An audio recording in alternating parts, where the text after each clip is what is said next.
महान लोगों का कहना है कि सफलता का सच्चा आंतरिक अर्थ जीवन में सफल बनना है। इस धरती पर दीर्घकालीन शांति, खुशी और सुख पाने को सफलता की सज्जा दी जा सकती है। इनका अनुभव ही वह अनंत जीवन है जिसके बारे में ईसा मसीह ने कहा है। जीवन की सच्ची चीजें जैसे शांति, सद्भाव, अखंडता, सुरक्षा और खुशी अमूर्त हैं। वे मनुष्य के गहरे स्वरूप से उत्पन्न होती हैं। यही वह सच्ची जगह है जहां घुन या जंग कमजोर नहीं करती है और जहां चोर धावा बोलकर चुराते नहीं हैं। सफलता के पायदान, पहला पायदान उस काम का पता लगाना है जिससे आप प्रेम करते हैं। जब तक आप अपने काम से प्रेम नहीं करते हैं तब तक आप सफल नहीं हो सकते हैं, भले ही विश्व आपको सफल व्यक्ति मानता रहे। काम से प्रेम होने पर आपके मन में उसे करने की गहरी इच्छा होती है। यदि कोई मनोचिकित्सक बनने की इच्छा रखे और डिप्लोमा लेकर दीवार पर टांग दे तो वह काम पूरा नहीं हो जाता है। उसे और आगे काम करना पड़ेगा। उसे दूसरे क्लिनिकों में जाना और नवीनतम वैज्ञानिक जर्नल पढ़ना पड़ेगा। अर्थात आपको इंसानी कष्ट को कम करने के नवीनतम तरीकों के बारे में ज्ञान प्राप्त करना होगा, क्योंकि आपको रोगियों के हितों को सर्वोच्च प्राथमिकता देनी है।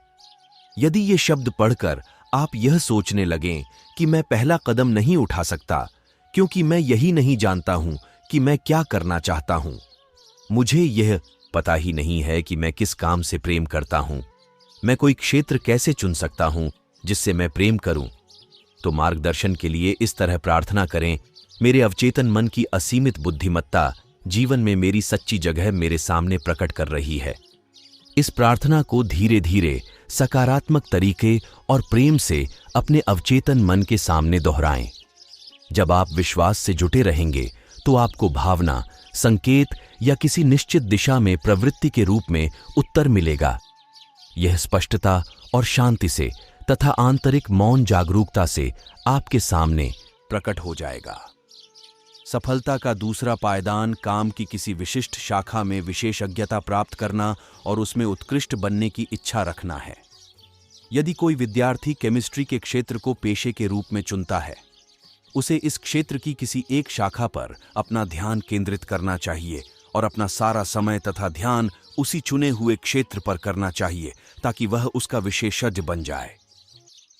उसके उत्साह के कारण वह अपने क्षेत्र में ज्यादा से ज्यादा जानकारी प्राप्त करना चाहेगा, लेकिन संभव हो तो वह बाकी सबसे ज्यादा जानने की कोशिश करेगा। उसे अपने काम में बहुत उत्साहपूर्ण दिलचस्पी लेना चाहिए और उसके मन में विश्व की सेवा करने की इच्छा होनी चाहिए। आप जानते हैं, जो सबसे महान है उसे सेवक बनना ही होगा। इस प्रकार उस मनुष्य के नजरिए में बहुत बड़ा विरोधाभास है जो जैसे तैसे आजीविका कमाना चाहता है, किंतु जैसे तैसे आजीविका कमाना सच्ची सफलता नहीं है। मनुष्यों के लक्ष्य ज्यादा महान, उत्कृष्ट और परोपकारी होने चाहिए। उन्हें दूसरों की सेवा करनी चाहिए और अपनी रोटी पानी में बहानी चाहिए। सफलता का तीसरा पायदान सबसे महत्वपूर्ण है। आपको यह सुनिश्चित करना चाहिए कि आप जो करना चाहते हैं वह सिर्फ आपको ही सफल न बनाए। आपकी इच्छा स्वार्थपर्ण नहीं होनी चाहिए। इससे मानवता को लाभ होना चाहिए। सर्किट पूरा होना चाहिए, अर्थात आपका उद्देश्य विश्व की सेवा करना या लाभ पहुंचाना होना चाहिए।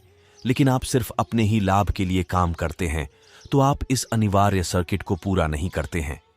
हो सकता है आप सफल नजर आएं, लेकिन आपने अपने जीवन में जो शॉर्ट सर्किट किया है वह आगे चलकर सीमा या बीमारी की ओर ले जा सकता है। सफलता का पैमाना। अब आप सोच रहे होंगे कि उस आदमी के बारे में क्या जिसके बारे में दीनम टीवी पर अभी खबर देखी है।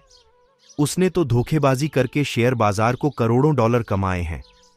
उससे ज्यादा सफल तो कोई नहीं लगता है और मुझे नहीं लगता कि वह मानवता को लाभ पहुंचाने की जरा भी परवाह करता होगा। ये मामले बहुत आम होते हैं, लेकिन हमें सावधानी से उनकी हकीकत समझनी होगी। हो सकता है कोई मनुष्य कुछ समय के लिए सफल नजर आए, लेकिन धोखे से प्राप्त धन अक्सर पंख लगाकर उड़ जाता है। इसके अलावा जब हम किसी दूसरे को लूटते हैं, जिस कमी और सौमा की मानसिकता से हमने व्यवहार किया है वह दूसरे तरीकों से भी खुद को प्रकट करती है, जैसे हमारे शरीर, पारिवारिक जीवन और मनुष्यों के साथ हमारे संबंधों में। आप जानते हैं कि जो भी हम सोचते हैं वही होता है। हम जिसमें विश्वास करते हैं वही होता है। धोखे से दौलत इकट्ठी करने वाले मनुष्य को सफल नहीं माना जा सकता। मानसिक शांति के बिना कोई सफलता नहीं होती है। किसी मनुष्य की दौलत का क्या फायदा जब वह रात को सो नहीं सकता है, बीमार है या उसमें अपराध बोध की ग्रंथि है। मुझे एक बार लंदन में एक अपराधी से मिलना पड़ा। उसने अपने कारनामे बताए कि उसने बहुत सारी दौलत इकट्ठी कर ली थी और वह लंदन के बाहरी इलाके में अपने मकान में रहता था। गर्मियों में वह फ्रांस के घर में विलासिता का जीवन गुजारता था। विलासिता से, लेकिन आराम से नहीं। उसे हमेशा भय लगा रहता था कि स्कॉटलैंड यार्ड उसे कभी भी गिरफ्तार कर लेगा। उसे कई आंतरिक समस्याएं थीं जो निश्चित रूप से उसके सतत भय और गहराई में जमी अपराध बोध की ग्रंथि से उत्पन्न हुई थीं। वह जानता था कि उसने गलत काम किए हैं। अपराध के इस गहरे महसूस ने उसकी ओर बहुत सी मुश्किलों को आकर्षित किया। कुछ समय बाद उसने खुद को पुलिस के हवाले कर दिया और जेल की सजा काटी। जेल से छूटने के बाद उसने मनोवैज्ञानिक और आध्यात्मिक सलाह ली, जिससे उसका कायापलट हो गया। वह नौकरी करने लगा और कानून का पालन करने वाला ईमानदार नागरिक बन गया। उसे वह मिल गया जिसे करने से उसे प्रेम था। अब वह जीवन में पहली बार खुश था। आपने देखा कि एक सफल मनुष्य अपने काम से प्रेम करता है और खुद को पूरी तरह व्यक्त करता है। सफलता सिर्फ दौलत इकट्ठी करना नहीं है, यह तो इससे ऊंचे आदर्श पर निर्भर करती है। सफल मनुष्य वह है जिसने अधिक मनोवैज्ञानिक और आध्यात्मिक समझ प्राप्त कर ली है। आज के कई महान बिजनेसमैन सफलता के लिए अपने अवचेतन मन के सही उपयोग पर बल देते हैं। वे किसी नए प्रोजेक्ट को इस तरह देखते हैं जैसे वह पहले ही पूरा हो चुका हो। उसकी साकार तस्वीर देखने और अपनी प्रार्थनाओं के परिणाम को महसूस करने के बाद उनका अवचेतन मन उस प्रोजेक्ट को पूरा कर देता है। इसलिए आप किसी लक्ष्य की स्पष्टता से कल्पना कर सकें तो आपको आवश्यक चीजें मिल जाएंगी। ये चीजें आपको अवचेतन मन की चमत्कारी शक्ति द्वारा ऐसे तरीकों से मिलेंगी जिनके बारे में आप कुछ नहीं जानते हैं। आपको सफलता के पायदानों पर विचार करते समय अपने अवचेतन मन की रचनात्मक शक्तियों को कभी नहीं भूलना चाहिए। यही सफलता की किसी भी योजना में सारे कदमों के पीछे की शक्ति है। आपका विचार रचनात्मक है। विचार भावना के साथ मिलकर कल्पनावादी विश्वास या विश्वास बन जाता है और तुम्हारे विश्वास के अनुरूप तुम्हें दिया जाएगा। अब आपने समझ लिया होगा कि आपके अंदर एक प्रबल शक्ति है जो आपकी सारी इच्छाओं को साकार करने में सक्षम है। तो आपको आत्मविश्वास और शांति का एहसास होता है। आप चाहे जो काम करते हो, आपको अपने अवचेतन मन के नियम अवश्य सीखने चाहिए। जब आप जानते हैं कि अपने मन की शक्तियों का कैसे प्रयोग किया जाए, जब आप खुद को पूरी तरह अभिव्यक्त कर रहे हों और अपनी प्रतिभा से दूसरों को लाभ पहुंचा रहे हों, तो आप सच्ची सफलता के अचूक मार्ग पर हैं। लेकिन आप ईश्वर के काम या इसके किसी हिस्से में जुटे हैं तो ईश्वर आपके साथ है। ऐसे में कौन आपके खिलाफ टिक सकता है? धरती या आसमान में ऐसी कोई शक्ति नहीं है जो आपको सफलता तक पहुंचने से रोक सके।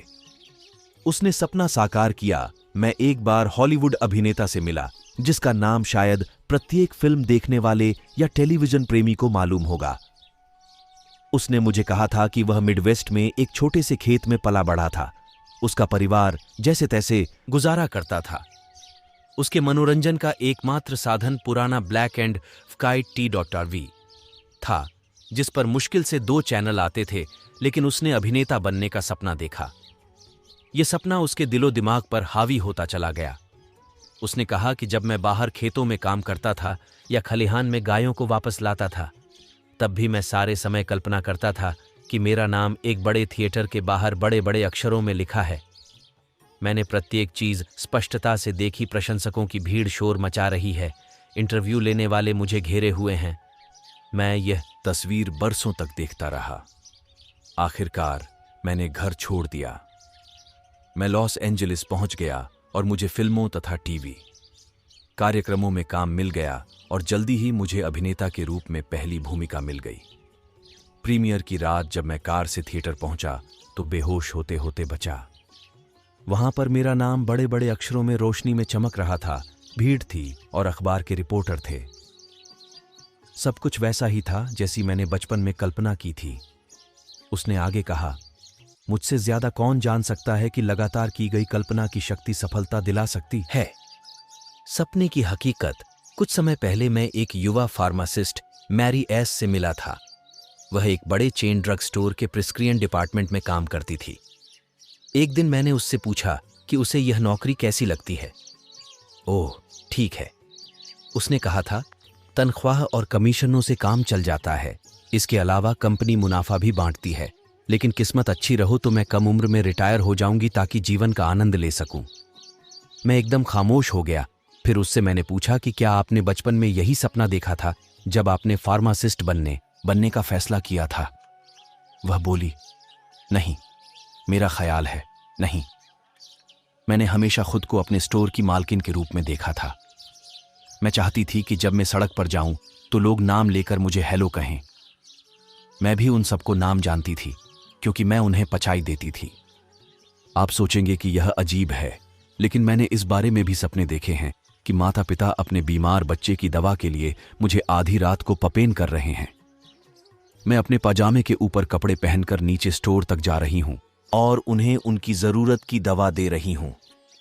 मेरे सपने की तस्वीर किसी बड़े स्टोर के काउंटर के पीछे 9 से 5 की नौकरी जैसी नहीं थी, है ना? मैंने कहा, लेकिन आप अपने सपने को पूरा करने की कोशिश क्यों नहीं कर रही हैं? क्या आप उसमें ज्यादा खुश और सफल नहीं होंगी? अपनी नजरें ऊपर रखें, यहां से बाहर निकलें, अपना खुद का स्टोर शुरू करें। मैं कैसे कर सकती हूं?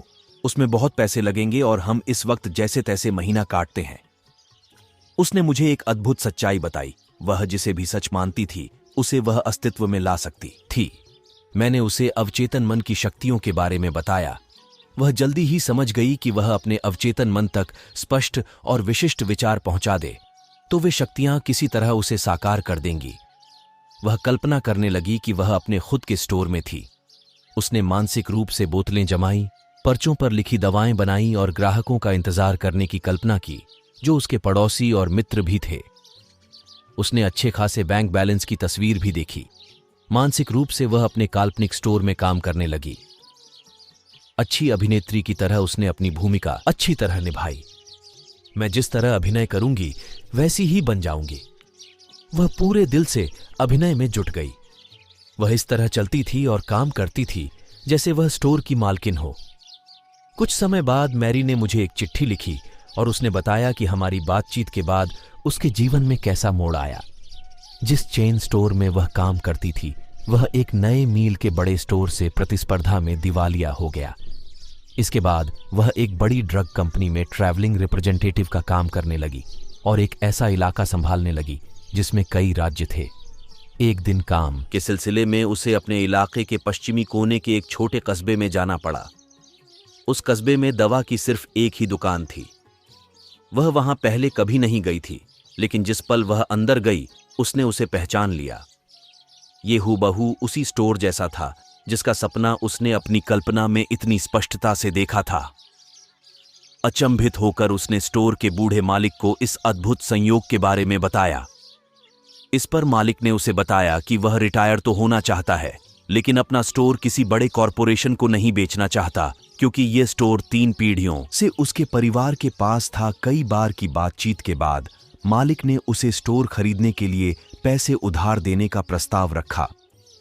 बिजनेस से होने वाले मुनाफे से वह कर्ज की किस्त दे सकती थी। युवा महिला अपने परिवार सहित उस कस्बे में आ गई और जल्दी ही उसने एक बड़े पुराने मकान का डाउन पेमेंट दे दिया जो स्टोर के पास ही था। अब जब वह सुबह स्टोर जाती है तो पास से गुजरने वाला प्रत्येक मनुष्य उसका नाम लेकर हेलो कहता है। सब उसे जानते हैं क्योंकि वह उन्हें दवाएं देती है।